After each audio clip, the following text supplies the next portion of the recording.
Hi നമസ്കാരം. പ്രധാനമന്ത്രി നരേന്ദ്രമോദി ചെങ്കോട്ടയിൽ നിന്നുള്ള തന്റെ സ്വാതന്ത്ര്യ പ്രസംഗത്തിൽ ഇന്ത്യയിൽ ഏകീകൃത സിവിൽ കോഡ് നടപ്പിലാക്കാനുള്ളതായിട്ടുള്ള ശക്തമായ വാദം ഉന്നയിച്ചു. നിലവിലെ സിവിൽ കോഡിനെ വർഗീയം എന്ന് വിശേഷിപ്പിക്കുകയും മതേതര മൂല്യങ്ങൾക്ക് വേണ്ടി വാദിക്കുകയും ചെയ്തു. ഏകീകൃത സിവിൽ കോഡുമായി ബന്ധപ്പെട്ട് സുപ്രീം കോടതി വീണ്ടും ചർച്ചകൾ നടത്തി. അത് പല തവണകൾ ഉത്തരവുകൾ നൽകിയിട്ടുണ്ട്. പ്രധാനമന്ത്രി മോദി പറഞ്ഞു, നിലവിലുള്ള സിവിൽ കോഡ് ഭിന്നിപ്പിക്കുന്നതാണെന്ന് അദ്ദേഹം വാദിച്ചു. രാജ്യത്തിന്റെ വലിയൊരു വിഭാഗം വിശ്വസിക്കുന്നു അത് ശരിയാണ്. നാം ജീവിക്കുന്ന സിവിൽ കോഡ് യഥാർത്ഥത്തിൽ ഒരു വിധത്തിൽ വർഗീയ സിവിൽ കോഡാണെന്ന്. 75 വർഷമായി ജനങ്ങൾ വർഗീയ സിവിൽ കോഡിലാണ് ജീവിക്കുന്നതെന്ന് പ്രധാനമന്ത്രി പറഞ്ഞു.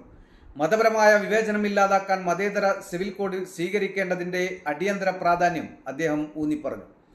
രാജ്യത്ത് ഒരു സെക്യുലർ സിവിൽ കോഡ് ഉണ്ടാക്കേണ്ടത് കാലഘട്ടത്തിന്റെ ആവശ്യമാണെന്ന് ഞാൻ പറയും. എങ്കിൽ മാത്രമേ മതത്തിന്റെ അടിസ്ഥാനത്തിലുള്ള വിവേചനത്തിൽ നിന്ന് നമുക്ക് മുക്തമാകൂ, അദ്ദേഹം പറഞ്ഞു. ഇന്ന് ഒട്ടേറെ പ്രഖ്യാപനങ്ങളും വാഗ്ദാനങ്ങളുമാണ് പ്രധാനമന്ത്രി രാജ്യത്തിന് നൽകിയത്. സ്ത്രീ സുരക്ഷയിലും വിദ്യാഭ്യാസത്തിലും യുവജന ക്ഷേമത്തിലുമെല്ലാം ഊന്നൽ നൽകുന്ന പ്രഖ്യാപനങ്ങൾ രാജ്യത്തിന് ഏറെ പ്രതീക്ഷ നൽകുന്നതാണ്. 5 വർഷത്തിനുള്ളിൽ 75,000 മെഡിക്കൽ സീറ്റുകൾ വർദ്ധിപ്പിക്കുമെന്ന് അദ്ദേഹം രാജ്യത്തിന് ഉറപ്പു നൽകി. ഇതിൽ 25,000-ഓളം യുവാക്കൾ മെഡിക്കൽ വിദ്യാഭ്യാസത്തിനായി വിദേശത്ത് പോകുന്നു. അതിനാൽ മെഡിക്കൽ ലൈനിൽ 75,000 പുതിയ സീറ്റുകൾ സൃഷ്ടിക്കാൻ ഞങ്ങൾ തീരുമാനിച്ചു. വികസിത ഇന്ത്യ 2047 ആരോഗ്യകരമായ ഇന്ത്യ ആയിരിക്കണമെന്നും അദ്ദേഹം പങ്കുവച്ചു.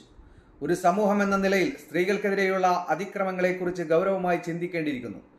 ഇതിനെതിരെ രാജ്യത്ത് രോഷമുണ്ട്. ഈ ദേഷ്യം എനിക്ക് അനുഭവപ്പെടുന്നുണ്ട്. രാജ്യവും സമൂഹവും സംസ്ഥാന സർക്കാരും ഇത് ഗൗരവമായി കാണേണ്ടതുണ്ട്. സ്ത്രീകൾക്കെതിരായ കുറ്റകൃത്യങ്ങളിൽ വേഗത്തിലുള്ള അന്വേഷണം വേണം.